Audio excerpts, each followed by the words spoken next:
So hi everybody, it's Carolyn again with Everything Music, and I'm doing a podcast with Noel and Kevin Key. Hello. Hi. And we're at their house right now in Cocoa Beach, which I thank you for letting us be here. You're so welcome. We love having you here. Thank you. I love being here. It's really pretty. Thank you. So there's a lot of aspects of you guys. Multifaceted. There you go. So, I mean, first of all, you support all us local musicians. You come out and see us. We love you guys. Thank you so much. And you're always dancing and encouraging us and tipping us, and we all really appreciate that. Yeah. Rock and roll. And you guys are so much fun. Too. Like, you make it so much fun to like play when we see Look you at guys. that one. There's our musician. And my band members, I'll tell you this, they're like the hot couples here. Aww. All the guys in the band. So in my band, you guys are the hot couple. It's because of his shirts. Or lack No, they of like shirts your shirts sometimes. too. They're like, where does Kevin get his shirts? This one's pretty. This one's Christmas Spirit. La la la la. Yeah. By Halaya. This has the coolest shirts. So there's that, and Noel, you're an engineer. Yes, like you. Yes, Carolyn. yes, I am. Yes, I am too. We are. We grok that way. We get each other. We that do way. get each other. Yes, Very yes. much so. Yeah, that doesn't happen too often No. with other girls. No, Yeah. it doesn't. So- There's not a lot of us. It's really cool. Yeah. Yes, it is. It's awesome. And Kevin, you're a former Army Ranger. I was an Army Ranger in a Green Beret. And that was That's fun. pretty awesome. Now I get to be retired and be a veteran, and then I can have a beard if I like. So it's nice. Yes. I noticed that. I know the military guys I work with, once they retire, they all grow their It's And okay. now I'm a generational cattle rancher. See, I told you guys, there's so many facets to them. And then you got this really cool place in Cocoa Beach, and you guys travel everywhere. You have this cool wake surfing boat, and they take us out on it. And it's We really love the cool. outdoors. We love to play. We love the water here in Cocoa Beach. Not just we like to bring our musicians with us on our boat. They to be in do. our water. Yes, they do. Yeah. And we go out to the islands, and Yep. it's a lot of fun. Yes.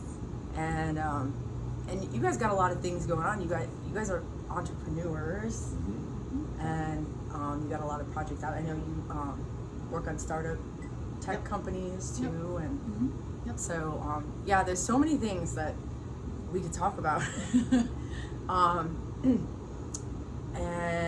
But first, since the podcast is geared toward music, what got you guys excited about local musicians and everything?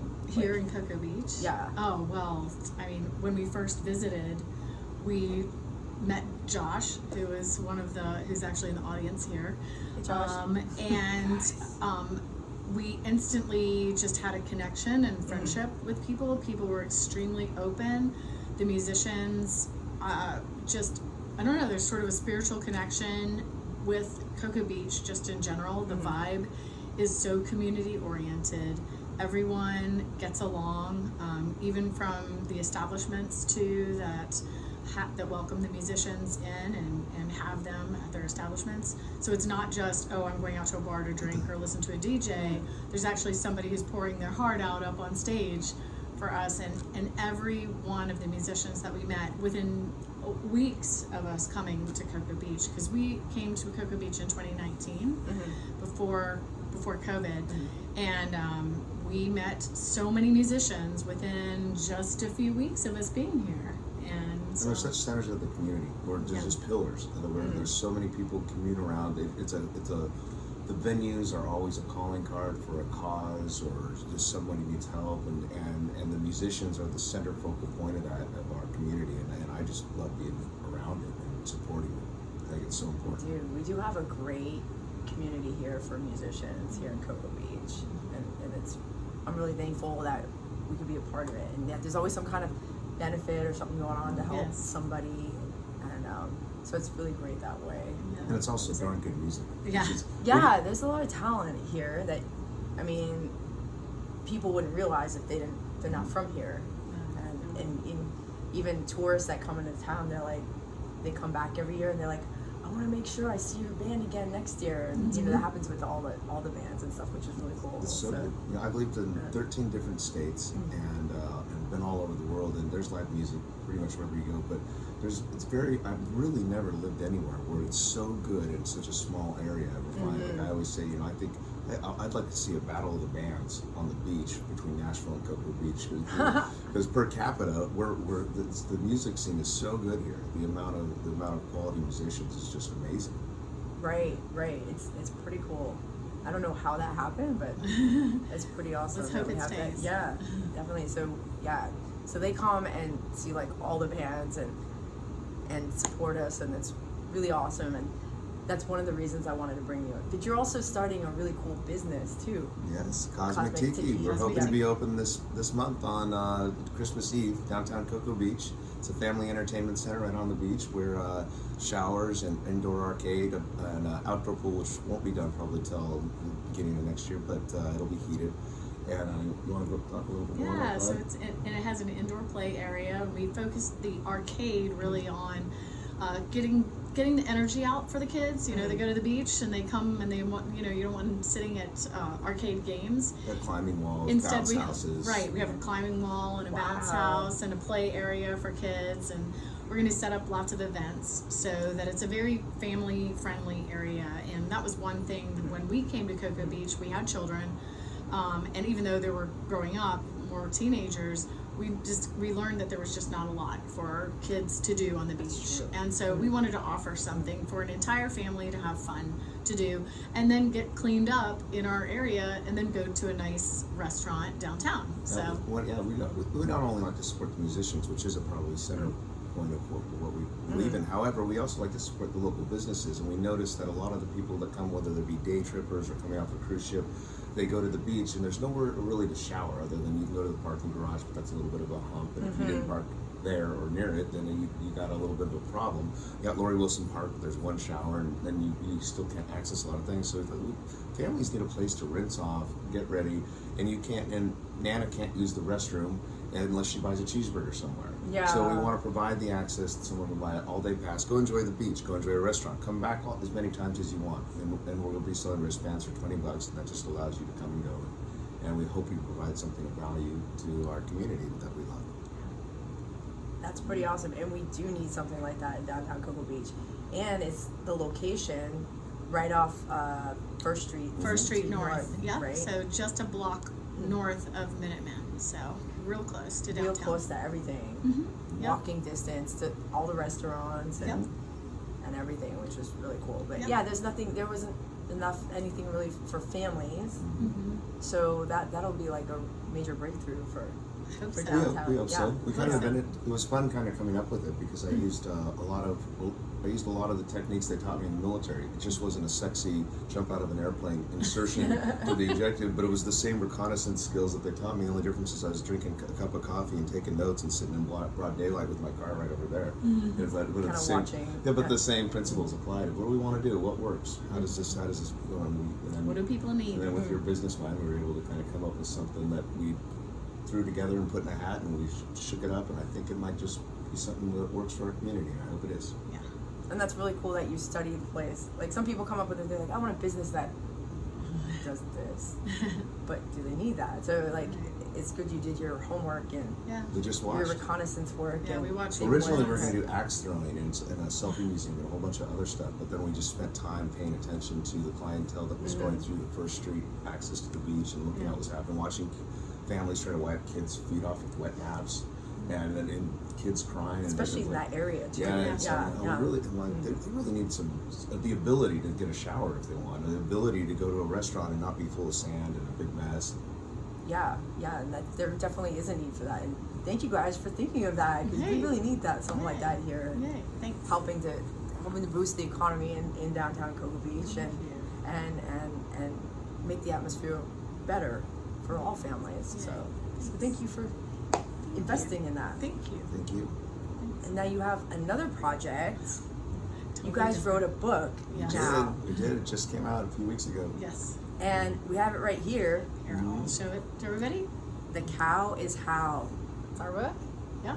They just came out, what, like 2 weeks ago? Yeah, about 2 weeks ago. Yep. So so Kevin is a third generation cattle rancher, and I am an engineer, and that's kind of, as Carolyn has said, we are very multifaceted, and so we wrote, and also I'm investing in startup companies that are doing technology, and some of it in agriculture, so ag tech.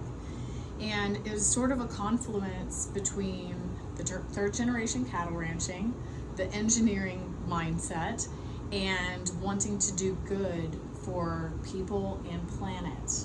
And what we looked at was food, farming, and pharma are broken in many ways, and we wanted to come up with our views on how we could fix those things. So anyhow, that's what the book is about. And I was just saying to you earlier before we started talking, you will appreciate the book as you read along, because it is very much from an engineer approaches food and farming, not something that an engineer, especially one I'm an electrical engineer, so I stay as far away from chemicals and smelly things that I possibly can. So when you put me with cows and food and things like that, it's a wild new world for me. But I kind of fell in love with agriculture. I fell in love with Kevin, obviously, and his family, and the way of life of raising livestock, and recognizing that raising those animals is critically important to the land and to our health. So that's something that I think people need to really pay attention to. And I agree with that, because I've been working with a nutritionist lately this year, and the things I've been learning about what's in our food and what I didn't know was in our food, and how important beef actually is in meat, and especially beef. It's amazing. So I'm glad you put that out, but a lot of people need to have more awareness of it. I think stuff will start coming out hopefully soon, more and more. It speaks for itself. Yeah, it does. And there's been many years, probably about 3 or 4 decades of demonization of red meat and fats, which we desperately need in our diets. Yeah, and that's what I've been learning. I'm like, there was this whole thing, like I grew up like no fat, low fat, and that's wrong. Yeah. Right. Like, And I go through a little bit of the history of that, and I cite many of these books that have gone through a lot of these arguments and exposed really, and these are incredible journalists like Gary Taubes and Nina Teicholz, who go through the monopolies of the food industry and how they really came to dominate our shelves on our grocery stores, so that this constant litany of, hey, eat lots of carbs, eat lots of sugar, just kind of got drummed into our heads, when it really was not the way we were really ever eating. But just over this period of 60 years, we've been eating this way, but it really hasn't been good for our health. So, and not only our health, and that's what I talk about my dad, who's had terrible health issues, but also the health of our soils, which we've really decimated over the past, less than 100 years. We really have kind of depleted our soils and depleted our waterways. And, we live right in front of one of the most amazing waterways in the country, if not the world. And we really have polluted our waterways with agriculture. So I hope that we can reverse that trend with proper raising of livestock. So I think it'll be an ambitious and exciting thing to do. So that's really awesome, and it's great that you increase people's awareness with this book, that you guys, it's like, I hope it starts to spread, because it's just the stuff I've been learning this year. I'm like, I'm blown away. It's almost hard to accept something. I know. There's a lot. It's like, like, okay, I believe this information, but can I 1, 2, 3 just dive into that? It's a little. It's a hurdle. Kind of changed lifestyle and total way of thinking, and which is it's an adventure. I've been having quite a journey myself with that. So I'm excited to read the book and really like. I actually started making steak, and I would never make. I'm like, I just like cooked a filet mignon, and my mom's like, "What are you doing?" And it's like, I mean, she's like, "I'm glad," but yeah, so I'm really excited. We'll about have you over for steak. Thank you. I really need to eat more, actually. But we'll try to get some kiwi. By the way, just for those that don't know, the cattle ranch is off in Nevada, and we have wonderful the culture that she talks about is something I always like to speak of, because these salt of the earth people that work the land and care. My family's owned the ranch since my grandfather came back from World War II. However, we have wonderful extensions of our family: the Ross family, the Nelson family, and the Smith family. They really they work directly with us, and they make it. They raise their kids there. They live there, and they make it happen every day. And they're just a joy of human type. Just can't mention the ranch and not have my respect for the real cowboys and cowgirls that are out there. I mean, that's pretty awesome. I always see your videos and pictures from your trips out there, and I'm like, wow. And I love this picture. Oh, thank you. I was like, thanks. you gotta show them the picture. So this picture was taken in Florida. So this is a Florida ranch instead of a Nevada ranch. But inside the book are plenty of pictures where the Nevada ranch. We talk about Base the of the Nevada Liberty ranch. Mountains. Yep. It's beautiful, beautiful country. And there's pictures of the Ross girls, who are incredible cattle women, and they're incredible cattlemen as well. So just as Kevin said, I have so much respect, especially coming from, very much an outsider standpoint. Right. I knew nothing about cattle or even, desert landscapes, and so it was really amazing to me to just watch how folks can really work this business, and it's so foreign to me and so hard, very difficult, but yet so beautiful, such a beautiful way of life. So I have so much respect for people who raise livestock, and cattle. So it's amazing. Didn't you said before we started the podcast, you're like, it's like engineer meets rancher? Yes. It is. I was a commando at the time. Yeah. And I had him all around, and I get this ranch, and he goes, "What? Wow, this is important." Yeah.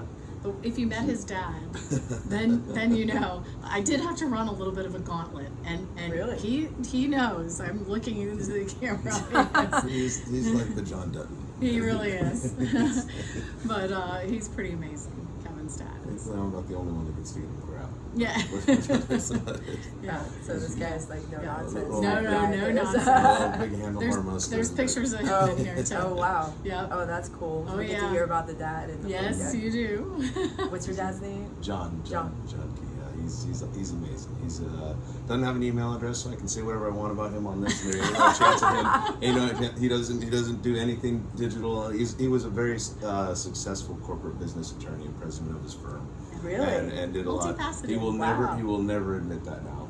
And now he's just a cowboy. He just bought a new horse. He's 82. He's still riding and roping, and he did his new horse Hammer. Sometimes I ride it, and he's like, "You don't be messing with my horse." Well, Dad, the ranch manager John put me on it. It's okay. You don't mess with my horse. Don't mess with the hammer. You don't. Dad, I'm gonna ride your damn horse. I'm sorry. That reminds me, so like that movie City Slickers, and I forgot the name of the actor on there, but like that actual head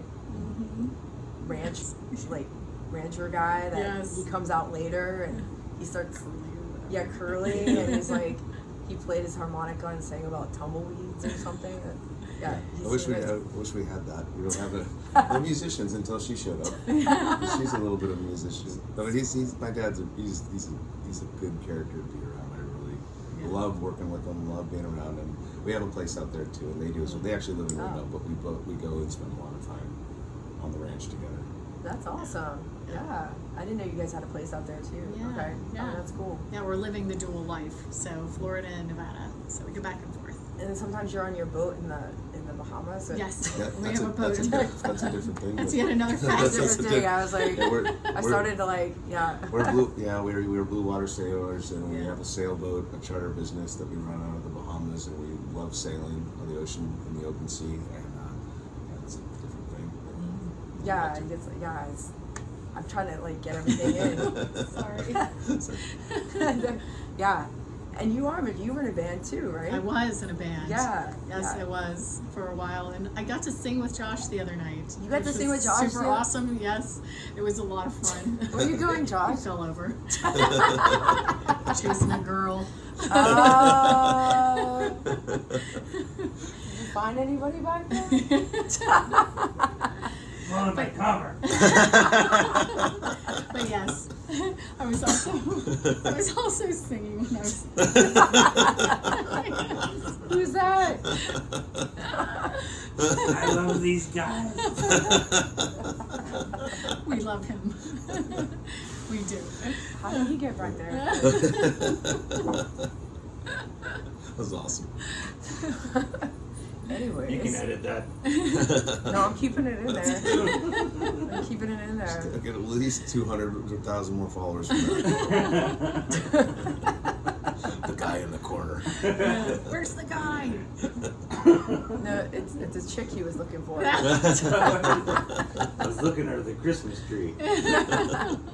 Didn't find shit. Yeah, but you were a singer? I was a singer, yeah. Oh, that's lead awesome. singer in a band, and I play a little bit of guitar, but I didn't in the band because we had a lead guitarist who was too egotistical. So, you know. Okay, But it was a grad school thing, so we were all super nerds. We were all engineer, computer scientists, and stuff like that. So it was pretty funny. That's cool. But yeah, we played. I went to school at Virginia Tech, so that's where. So that's why another reason why I love Cocoa Beach, because it reminds me of the live music scene in Blacksburg, the way it used to be. Really? Yeah, it was just super cool like that. But I mean, they had a lot more turnover of bands because it was all college students, yeah. or grad students as I was. So anyhow, but it was a great scene. It was awesome. I was like, when I came here, I was like, it's like Blacksburg on the beach. You've got your dive bars, you got amazing musicians. It was just so cool. What kind of music did you guys? We played 80s. 80s. Yeah, we That's played a cool. real fast version, which I played for Josh of Nothing Compares to You. No way. Which we're gonna do. We're gonna do just like a real fast cool. version. Yeah, it's a little heavy, Yeah. so that was pretty cool. Yeah, we did that's we awesome. did stuff like that, and although I think Nothing Compares to You was 90s, but anyhow, but it was mostly we did Madonna. We did what is her name? Epic. They did that song. Never mind. Faith No More. Yeah, we did Faith No More. We did Beastie Boys. It was pretty good. Yeah, it was fun. Oh, that's I cool. had a good time. Yeah, I played a lot of places with very sticky floors. So I remember. I've been in those places. Yeah, the basements of the frat houses. So it was pretty good. Hey, that's a hardcore. That's a real band. Yeah. Yeah. But I have a little bit of appreciation for what you guys have to do. So Yeah, you've lived it too. I lived a little bit. A little bit. I did a little bit. Yeah. So that was in grad school. So Yeah. what were you taking in grad school? Oh, so that was when I was doing electrical engineering. Okay, So that was my okay. electrical engineering. My undergrad was in physics. So Oh, wow. I went to the dark side. Oh, wow. I said I would never be an engineer because that's what my dad was. I know but that's the thing. Like the physicists are all like those engineers. They don't Yeah, know right. anything. And then They I was were like, like- you know what? I'm not going back to school in physics. I went for electrical. Actually, I really wanted to study optics and fiber optics Oh, wow. and wireless communications, and that's what I did a lot of my work in. And so that's where I went. And semiconductors, things like that. So. You have some patents, right? Yeah. Yeah. A few. Yeah, I do. See, like, I mean, there's so many things. It's pretty awesome. We You could guys talk are for awesome. we could nerd out, Yeah, man. it's- If we want to nerd out, we could do it. Yeah, but we but could, I don't yeah. think we have time. Yeah, we could go on all night. Yeah. But yeah. Yeah. Well, thank you guys so much. Absolutely, Carolyn. Thanks, Thank Carolyn. you, Noel and Kevin, Kate. Thank you so much for being on the podcast. Thank and you. And remember, The order their cow. book. The Cow is How. Amazon. Right? And we're also, it's on Amazon, and we also are on Facebook, The Cow is How. So check us out. Check out the book. Give us a review. And give us a review, please. Please. So thank you. Thanks, Carolyn. Thank you. Thank you guys. Thanks, Josh. Thanks, John. Thank Thank you, Josh. And you. And you. All right, guys. We'll see you soon.